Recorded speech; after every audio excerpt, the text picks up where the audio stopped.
મારું નામ છે કૈલાસબેન એમ પીપલિયા. હું સુરત થી બોલું છું. તમારું સ્વાગત કરું છું. તો આજે આપણે બનાવશું નવી રીતે ઢુંગારી ભરથું. તો આપણે આ એક રીંગણું લીધું છે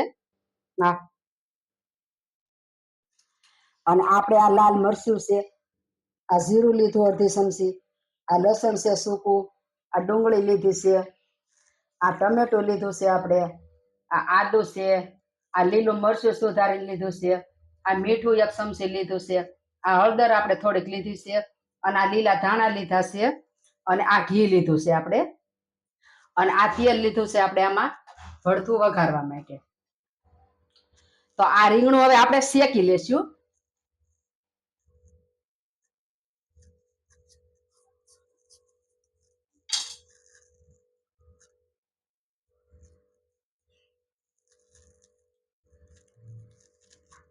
તો આમાં આપણે આ લીલું મરચું નાખશું આમાં એક આ રીતે,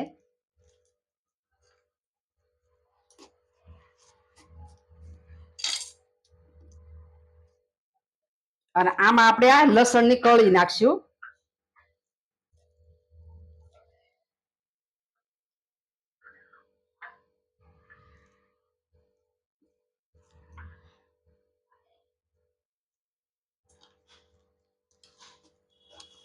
આ રીતે કાપો પાડી અને આપણે લસણ નાખવાનું મારી પર.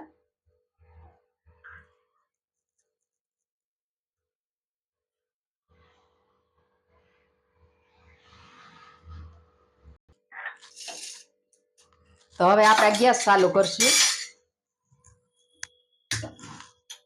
અને આ રીંગણું આપણે શેકવા મૂકી દેશું.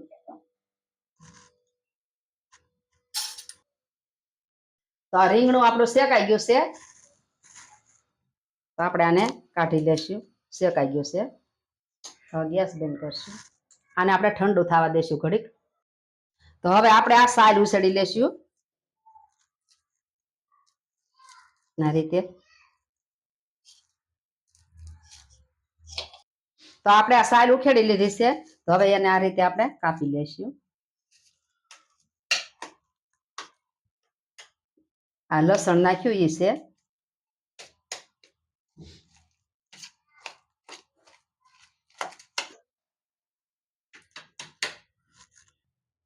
તો હવે આપણે આ તેલ ગરમ કરવા મૂકશું.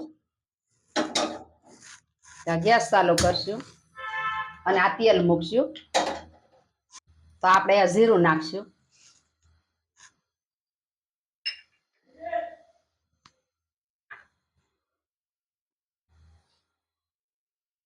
આ લસણ નાખશું.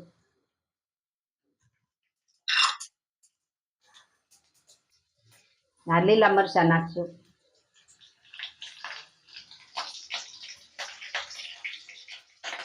આદુ નાખશું.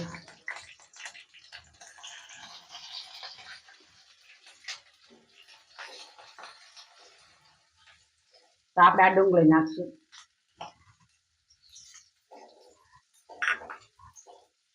અને આ ટમેટા નાખશું.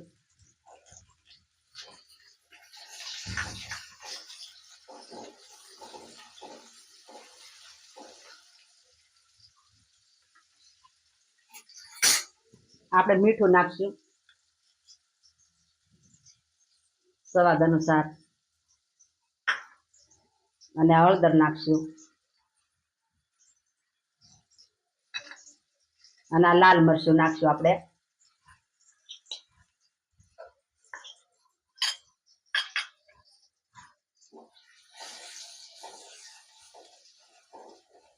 તો આપણે આ ગ્રેવી સડવા દેશું ઘડી. તો આપણે આ કોલસો લીધો છે એને આપણે અહીંયા જગવા મૂકી દેશું આ રીતે. તો ગ્રેવી આપણી સડી ગઈ છે. તો હવે આપણે આ ભરથું નાખશું મારી પાસે.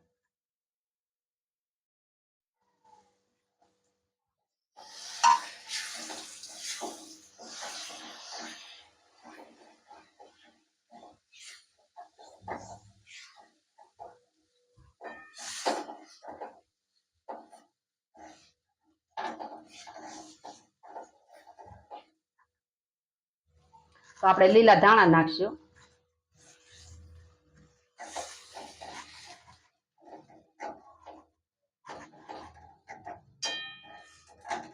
તો ભરથું આપણું સડી ગયું છે, આપણે ગેસ બંધ કરશું. તો આપણે આ વાટકી મૂકશું આમાં અને આ કોલસો નાખશું.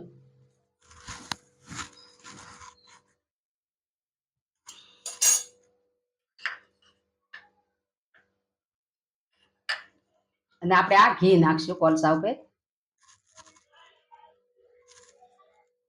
હવે આપણે આને ઢાંકી દઈશું. તો આપણે જોઈ લેશું. આ આપણે ઘી નાખ્યું છે અને આ અંદર ધવાડા થયા એટલે ભરથું આપણે ઢુંગારી લીધું છે. તો હવે આપણે આ વાટકી કાઢી લેશું.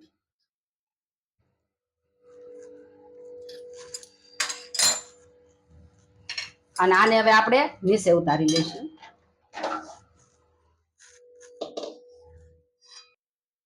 તો હવે આપણે સર્વ કરશું.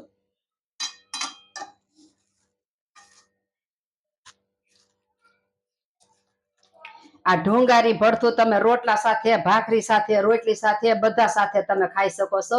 બહુ સરસ લાગે છે ખાવામાં. તો આપણે હવે સર્વ કરશું.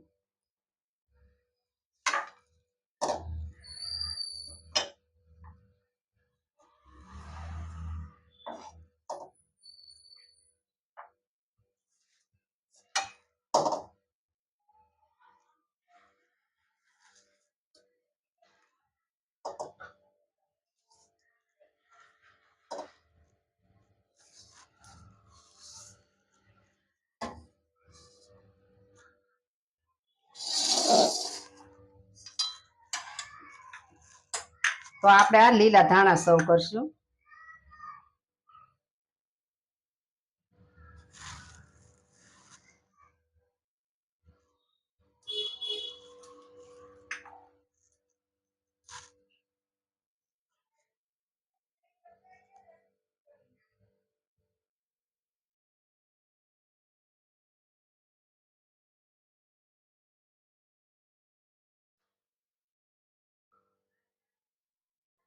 તૈયાર છે આપણું ઢુંગારી ભરથું.